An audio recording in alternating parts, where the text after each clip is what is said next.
Hey everyone, and welcome to the LA series. This is gonna be the first of four videos that I'm gonna do in Los Angeles.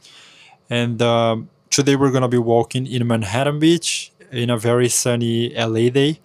And I'm gonna be talking about my impressions of the city as a tourist and why I think LA is a city that might surprise many tourists that come visit. And if you like this video, please subscribe and like it below. It's really important to me since I'm starting. And yeah, that's pretty much it. Let's walk together.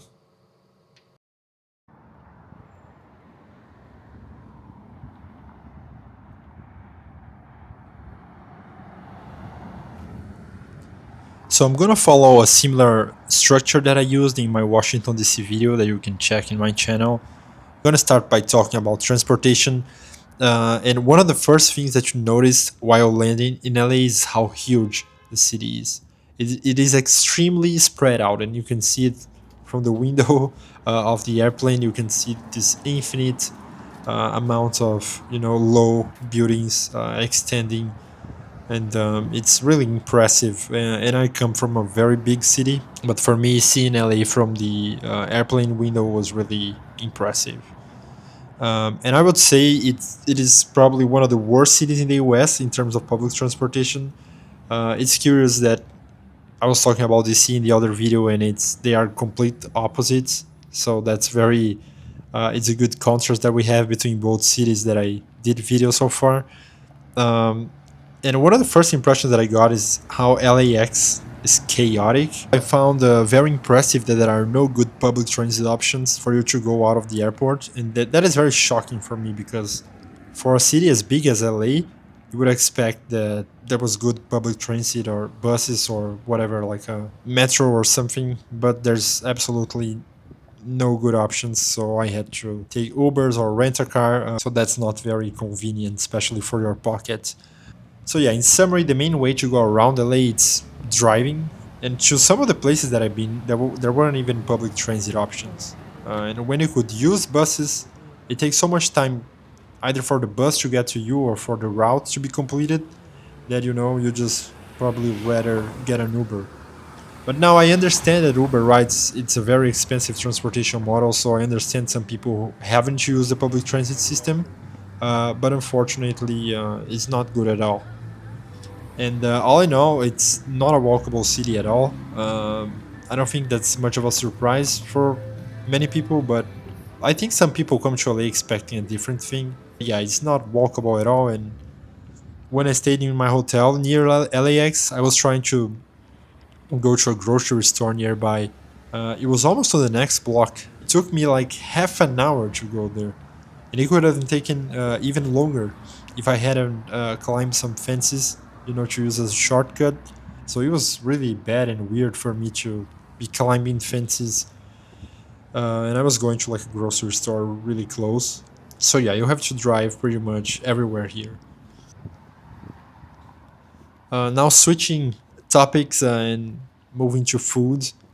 LA is the second largest city in the US by population. You can easily tell that it's one of the greatest cities in the entire Americas in terms of cuisine because you can find pretty much everything. And obviously, because of the proximity to Mexico and the large Mexican population, the city has a strong tendency towards good Mexican food. And I also feel that LA has healthy food, quote unquote, as something you see more commonly than in other cities in the US. Like restaurants selling those big bowls with salads and avocado and vegetarian or vegan food. I feel that it's way more common in California than in other states. So that's something kind of remarkable about the food here. And kind of in the bar scenes, as I also said in DC, I love to go to jazz clubs when I travel. So I can say that definitely the jazz scene in LA is amazing. You have many great clubs, and especially I want to give a shout out to Sam First, close to the airport. Fantastic bar. I've been there two of the three times that I've been to LA, and great atmosphere, fantastic place. Really recommend. Now, regarding people, throughout my visits to LA, I felt kind of distant from other people. In touristic places, you are always surrounded by many tourists And since you're just driving around places, you don't really feel the city all the time as you do in other places. But this is not to say that people from LA are not friendly. They are, and believe me, because I work with many people from LA. But I didn't have many contact with them when I was, visiting the city or exploring as a tourist. So generally, I would say that, it's a big city and you're gonna find pretty much all sorts of people. But I say LA more than ever. You're gonna be, if you're going more as a tourist, you're gonna be spending your time in the really touristic places, and you're gonna be surrounded by tourists all the time.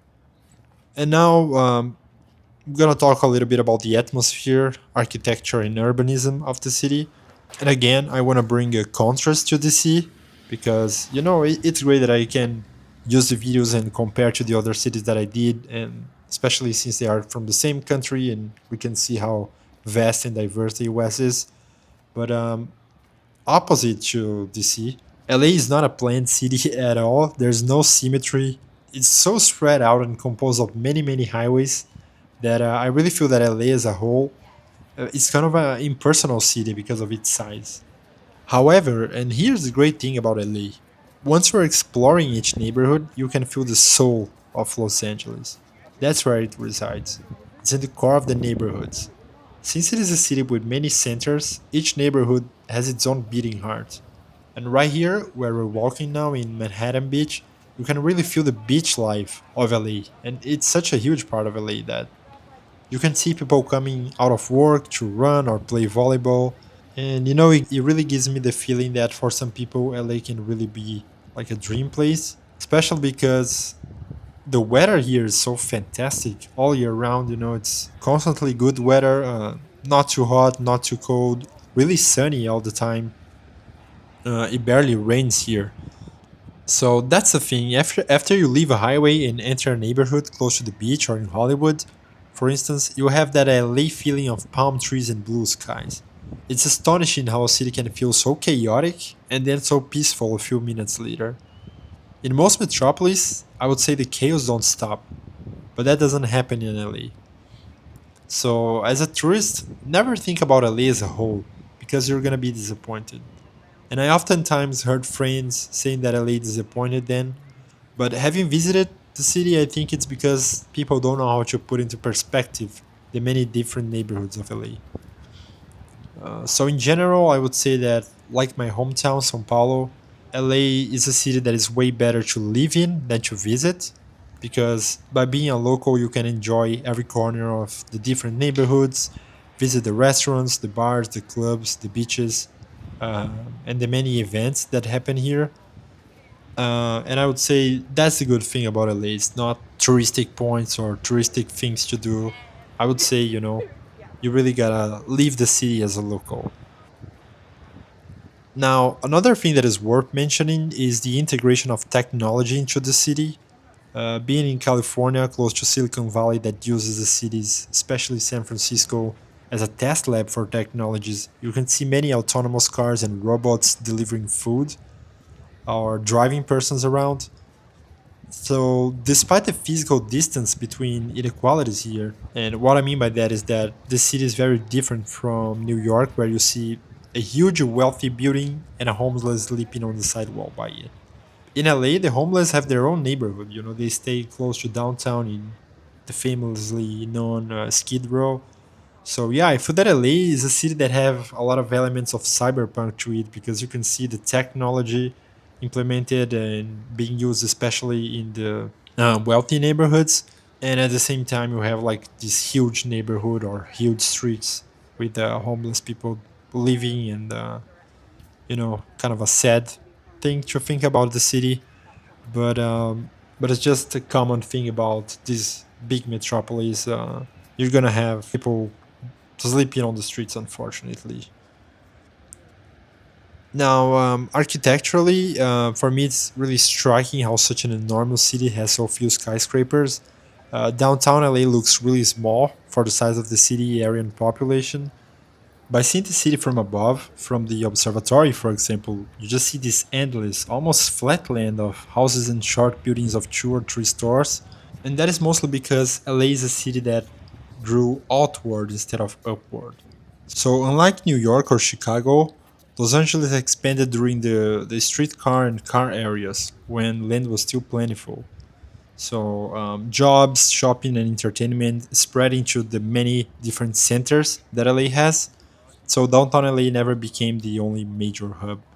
And in the past, you also had many zoning laws protecting parts of the city for single family homes and short buildings. So taller apartments and offices were often pushed onto major streets, while the neighborhoods behind them stayed really low. So that's why you don't see like many tall buildings as you see in downtown LA.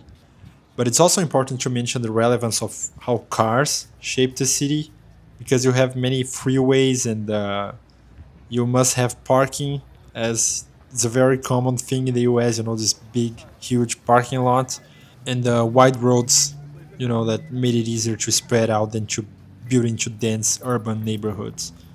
So when the developers from LA proposed more heights, there was local opposition often pushing back to preserve the views, parking, and the neighborhood character. So yeah, in summary, that's why LA has kind of this appearance, from the top, and it's very interesting for me because the city that I come from, São Paulo, is just very very dense, many tall buildings and just endless views of skyscrapers all around.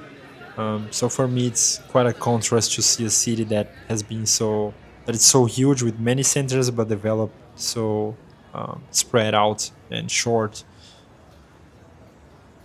Now, moving more to the touristic things to do, again I'm gonna say that some people come to LA expecting something completely different than it is. And I think it's because perhaps people relate California to more of a beachy vibe, that I think San Diego offers more, like a city that is actually feels like a beach town. And LA is not like that. It's a huge city, for you to be in downtown, you're probably going to take an hour to go to the beach. Uh, so the beach is only a part of the city, and many people love going to the beaches. It's great, it's beautiful, but LA is much more than that. And I also think that many people are disappointed because LA is not really a touristic city. I mean, there are some things to do, and I'm gonna list them now in the video, but it's not really that extensive, I think. So to actually enjoy the city, I'm gonna say this again, you have to come and think like a local. So for me, the number one attraction in LA, I would say it's the observatory, Griffith's Observatory, and it's beautiful. They're such an iconic place, from movies, and if you play GTA, you're gonna know what I'm talking about. And great views. You only pay for parking. You can see like the city from above, basically for free, and you can also hike all around it, and I found it very amazing. And you can also see the Hollywood sign, which many people come to LA just to see that. And I'm not gonna lie, when I was driving around the city and I could see the sign from LA, it kind of lighted something in my head or in my brain. But still, I would say the great thing about the observatory is that you can hike and see the views and enjoy an afternoon. It's a fantastic place to visit in LA. And you can also explore the observatory from the inside. I've been there, it's amazing. They have many great things showing there. There's a planetarium, and it's a cool place to visit for sure. Also, you have the Santa Monica Pier and Santa Monica, the neighborhood in general, which is very touristic, but it's very beautiful. I'd say I would recommend going to the pier and seeing it. You probably saw it in movies and other things like this, so I recommend going there. But I do not recommend you eating or doing other stuff. Because it's kind of a tourist trap. The places, that's at least my thought. But Santa Monica is a cool neighborhood. But I would say that Venice Beach is more of a classic LA feeling for me. And you can also walk to the skate park, and that is a fantastic place. You can see people enjoying the outdoors, riding their skates at sunsets, right by the beach. So it's nice. I would definitely recommend you going to Venice if you're here. But this beach that we are walking right now, I would say it's probably more of a laid back and relaxed environment, and I would say many people would prefer that. You can also go to the Venice canals, which are really close, and I would say this is one of my favorite things that I visited in LA. The canals are really beautiful. It really surprised me, and it's really quiet in there, and you can walk. Obviously, be mindful that many people live there. There are many homes. You're gonna be walking right at their homes, but still, I recommend you taking a walk there and seeing the little canals and the colorful houses. It's a gorgeous view, and probably one of the favorite things that I did there. And there are videos coming of me walking around there. Beverly Hills and West Hollywood, I just drove past, but it's two areas that I don't have much interest in going. So yeah, I understand many people going there. You just see the Walk of Fame; it's iconic, but it's a place that I had like zero interest in seeing and going. But maybe next time, just to see how it really feels to walk around there. But if you think similarly to me, I would give it less of a priority to go there. And obviously, as I said before, LA is a city with many different neighborhoods and also a lot of cities around, like Long Beach, Pasadena, Anaheim, Santa Barbara. So you can take a lot of day trips, I would say, if you are visiting LA or spending a week or a little more than that. But in general, I wouldn't recommend you staying that much in LA. You can explore other parts of California and other cities that I think you're gonna enjoy more than being in LA all the time. Now switching to an important topic, which is cost and accessibility. I would say, like everything in California, Los Angeles is really expensive, and traveling wouldn't be different. As I mentioned in the beginning, transportation is expensive, and you add that to the hotel prices, and LA becomes one of the most expensive cities in the US to travel. And that's not a guess at all. I actually looked at rankings and it is constantly ranked among the most expensive cities to visit in the US. And as I said, in DC, you can enjoy some attractions for free. And in LA, those would be the beaches, some of the museums, the observatory, and the pier. But you're always going to be spending with traveling around and also parking. So even though some of the attractions are free, you cannot use like the public transit system all the time, like I did in DC. So here you're gonna be spending money just to travel around. All in all, I would say LA is not really an accessible city at all, and I would recommend it only as a small section of our California travel. Don't focus in LA, because California has many great things to offer. San Francisco is a great city. San Diego, it's great, and you have many parks, many mountains, and other beaches and small towns. So California has many things to offer. You don't have to spend all your time in LA. And to conclude, as I did in DC, I'm gonna say who might find LA boring. If you're looking for a city that is kind of easy to get around with many transportation options, many touristic attractions, LA is definitely not for you. And important to say that if your main goal is to visit Beverly Hills, see the Hollywood sign and the Walk of Fame, you're probably gonna be really disappointed with the city because those things they probably don't give you much satisfaction when you are seeing them live. And some people might find LA really overwhelming because of the traffic and how chaotic it can be. But you can actually love LA. You can find the charm that is shown by Hollywood, but you have to look for it. You should know where to go.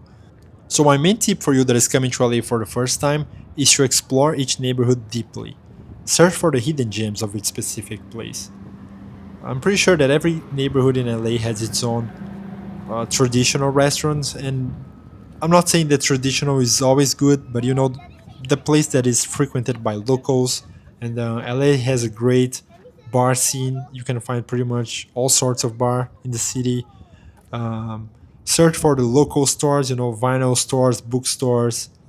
That's at least what I do when I travel to LA. I try to search in the map and see what is around me.